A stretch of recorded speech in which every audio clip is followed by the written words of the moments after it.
Permasalahannya, asimilasi paksa ala Orde Baru ini tidak berdampak pada cara orang-orang pribumi memandang mereka. Contohnya pada peristiwa Mei 1998. Berarti sudah 31 tahun asimilasi terhadap orang Tionghoa dipaksakan oleh Orde Baru. Orang-orang Tionghoa justru menjadi korban amuk massa. Perempuan-perempuan Tionghoa diperkosa massal dan harta benda mereka diambil secara paksa. Hal ini juga tidak terlepas dari isu kesenjangan ekonomi antara warga pribumi dan warga Tionghoa di Indonesia yang disebarkan oleh Orde Baru. Dampak dari aturan ini adalah terhapusnya identitas beberapa generasi Tionghoa di Indonesia. Mereka dipaksa untuk terputus baik secara fisik maupun kultural dengan nenek moyang dan leluhur mereka. Orang-orang Tionghoa yang lahir setelah tahun 1966, dan mungkin kamu yang lagi nonton ini, sama sekali tidak mengenal akar budaya mereka akibat dihapuskan secara sistematis oleh Orde Baru.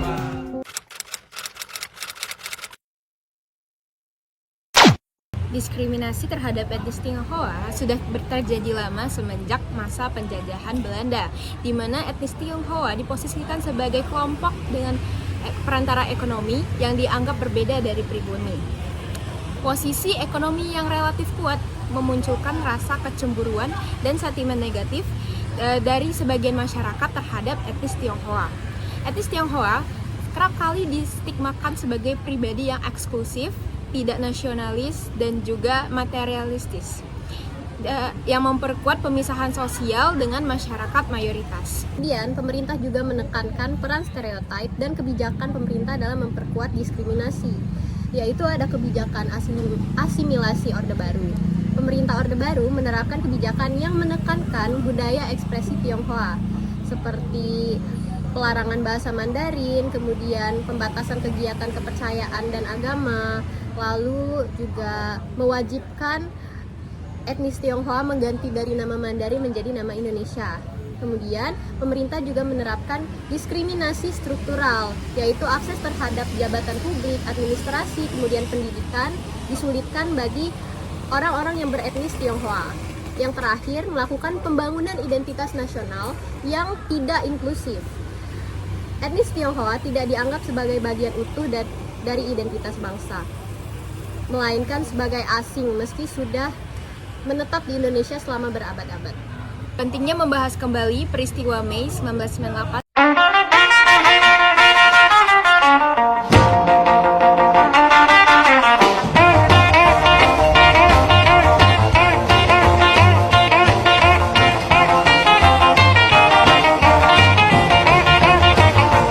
Sebagai refleksi atas hak asasi manusia dan keadilan sosial ialah yang pertama, peristiwa Mei 1998 merupakan puncak dari akumulasi diskriminasi, di mana ribuan warga Tionghoa menjadi korban kekerasan, pelecehan, dan juga penjarahan.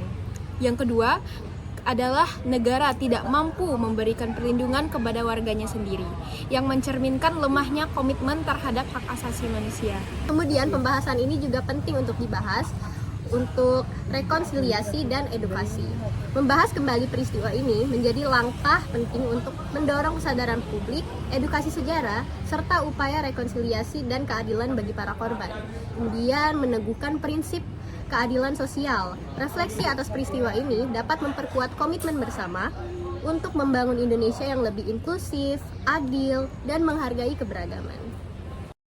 Pada masa penjajahan Belanda, diskriminasi bersifat sistematis dan dilembagakan melalui kebijakan hukum dan sosial yang membentuk hierarki rasial.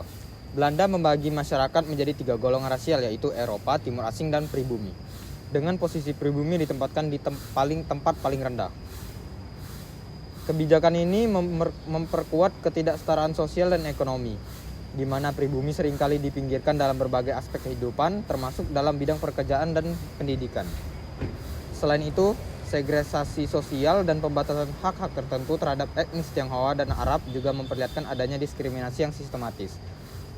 Adanya diskriminasi yang sistematis yang memperkuat stereotipe dan ketidakadilan struktural. Setelah Indonesia merdeka, diskriminasi tidak serta-merta hilang. Bahkan muncul bentuk-bentuk baru yang berkaitan dengan politik identitas dan dinamika sosial pasca kemerdekaan. Pada masa awal kemerdekaan dan masa Orde Lama, etnis Tionghoa sering mengalami marginalisasi dan diskriminasi ekonomi, termasuk pembatasan dalam kegiatan perdagangan, dan penggunaan identitas budaya mereka. Kebijakan yang bersifat nasionalisme dan anti-Belanda juga memunculkan sentimen anti-etnis tertentu yang memperkuat ketegangan sosial. Selain itu, di masa ini, stereotip negatif terhadap kelompok minoritas mulai berkembang dan memperkuat ketidaksetaraan sosial. Memasuki masa Orde Baru, diskriminasi terhadap etnis Tionghoa menjadi semakin sistematis dan terstruktur. Pemerintah Orde Baru memberlakukan larangan penggunaan nama Tionghoa dan membatasi kegiatan budaya mereka, serta melakukan pembatasan terhadap aktivitas sosial ekonomi. Bahkan, kekerasan dan kerusuhan terhadap etnis Tionghoa seperti yang terjadi pada Mei 1998 menunjukkan betapa dalamnya diskriminasi yang berlangsung selama puluhan tahun. Diskriminasi ini tidak hanya bersifat fisik dan kekerasan, tetapi juga menyentuh aspek identitas dan budaya yang menyebabkan hilangnya identitas budaya dan rasa aman bagi kelompok minoritas tersebut. Tahun 1998, Indonesia sedang berada di ujung tanduk. Krisis moneter yang mengguncang perekonomian negara, ketidakstabilan politik, dan ketegangan sosial semakin memperburuk keadaan. Sebuah sistem yang telah lama berdiri mulai runtuh perlahan. Di tengah krisis ekonomi yang melanda, harga-harga melonjak, pengangguran meningkat, dan kemiskinan meluas. Rakyat mulai merasakan dampaknya, namun di sisi lain ada segelintir elit yang terus memegang kekuasaan. Kerusakan yang disebabkan oleh krisis ini semakin memperburuk ketidakpuasan terhadap rezim Soeharto yang sudah berkuasa lebih dari 30 tahun. Gerakan reformasi semakin menguat. Mahasiswa dan sekelompok oposisi mulai berteriak, menuntut perubahan. Namun tak lama kemudian, ketegangan yang telah menumpuk selama bertahun-tahun berubah menjadi kekerasan yang tak terkendali. Pada Mei 1998, Jakarta, Medan, Solo, dan kota-kota lain menjadi ajang kekerasan massal. Pemicu kerusuhan ini adalah serangkaian ketidakadilan sosial yang selama ini diterima oleh masyarakat, terutama diskriminasi terhadap etnis Tionghoa yang telah berlangsung lama. Kekerasan yang terjadi tak hanya sekedar pembakaran dan penjarahan. Warga Tionghoa yang selama ini dianggap sebagai simbol kemewahan dan elit ekonomi menjadi sasaran utama. Toko-toko mereka dibakar, rumah mereka dijarah. Yang lebih mengerikan, pemerkosaan massal dan kekerasan fisik terhadap wanita-wanita Tionghoa terjadi dalam skala yang luar biasa.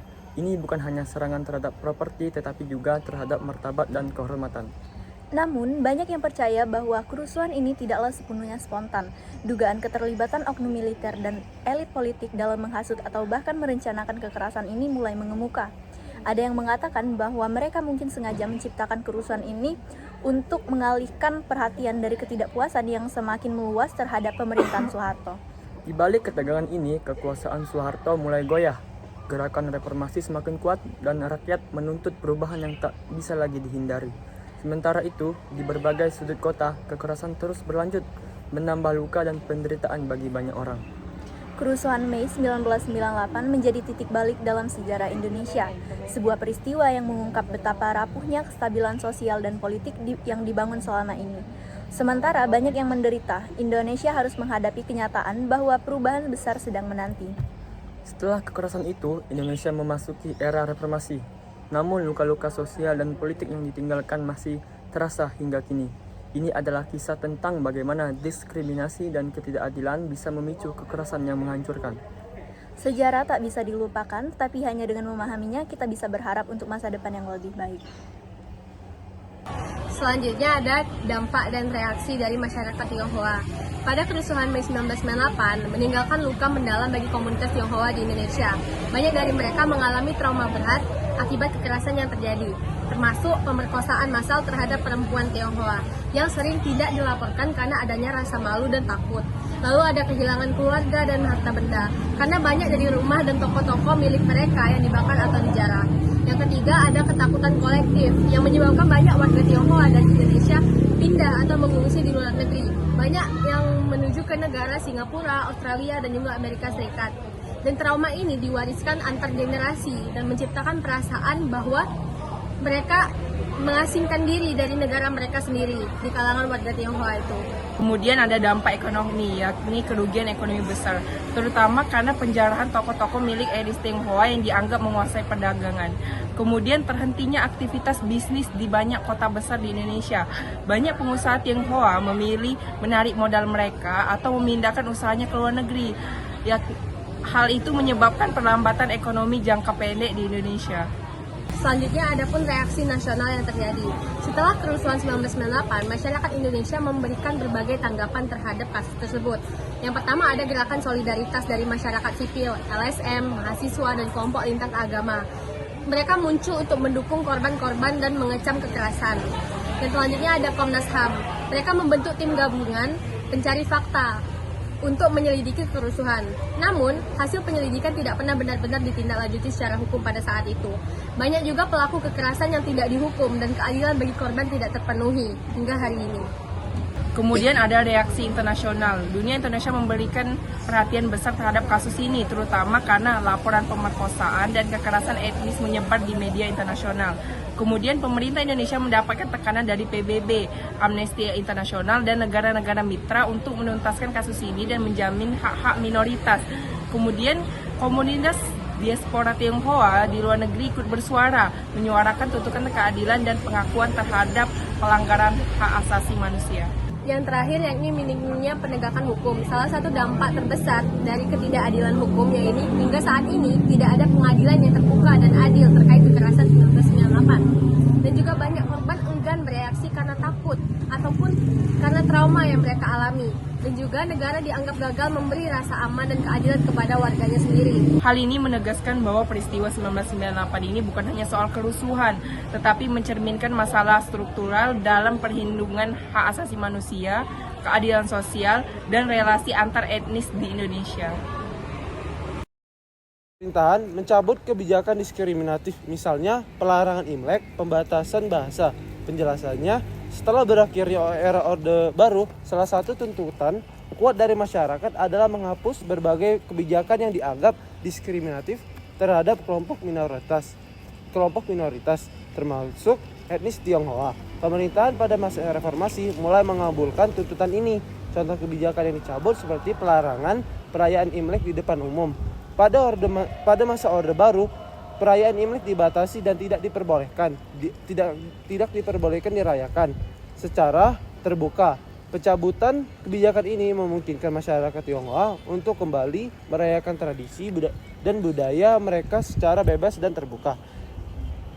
Yang kedua, Presiden Abdurrahman Wahid membuka ruang budaya Tionghoa di ruang publik. Presiden Gus Dur pada saat itu dikenal sebagai tokoh yang memiliki komitmen kuat terhadap pluralisme dan keberagaman. Di masa kepemimpinannya, Gus Dur secara aktif memberikan dukungan dan membuka ruang bagi ekspresi budaya Tionghoa di ruang publik. Contoh tindakan konkretnya yaitu mendukung kegiatan budaya Tionghoa. Pemerintah di bawah kepemimpinan Gus Dur memberikan ruang yang lebih luas bagi berbagai kegiatan budaya Tionghoa lainnya untuk ditampilkan dan diakui sebagai bagian dari kekayaan budaya Indonesia. Ketiga, Hari Raya Imlek dijadikan hari libur nasional.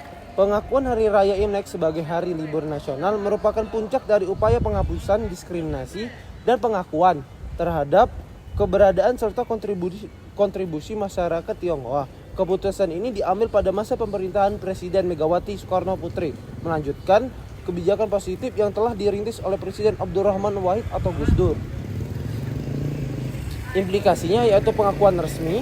Penetapan Imlek sebagai hari libur nasional memberikan pengakuan resmi dari negara terhadap hari besar keagamaan dan budaya masyarakat Tionghoa. 4.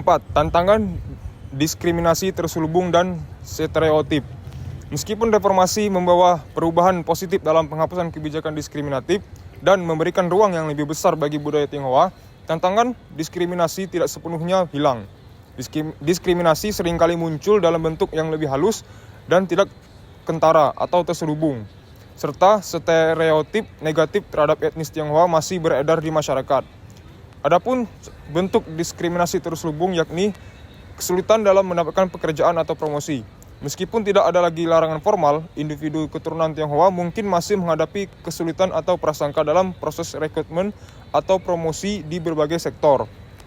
Kemudian contoh stereotip yang masih ada yaitu stereotip tentang kekayaan dan kekuasaan ekonomi. Stereotip bahwa semua orang Tionghoa kaya dan menguasai perekonomian masih sering muncul, yang dapat memicu kecemburuan sosial atau prasangka negatif dari pribumi. Poin ini mengingatkan bahwa reformasi memang membawa perubahan positif, tetapi perjuangan untuk mencapai kesetaraan dan menghilangkan diskriminasi secara menyeluruh masih memerlukan upaya berkelanjutan. Tantangan diskriminasi terselubung dan stereotip memerlukan pendekatan yang lebih mendalam dan komprehensif, termasuk melalui pendidikan, dialog antar budaya, dan penegakan hukum yang adil. Oleh karena itu, dengan memperhatikan ketentuan pasal 8 In the presidential palace, Suharto floundered, losing control of events. After failing to gain the support of religious and community leaders and the mass resignation of his cabinet, Suharto resigned in favor of his vice president and longtime protege, B.J. Habibie. saya memutuskan untuk menyatakan berhenti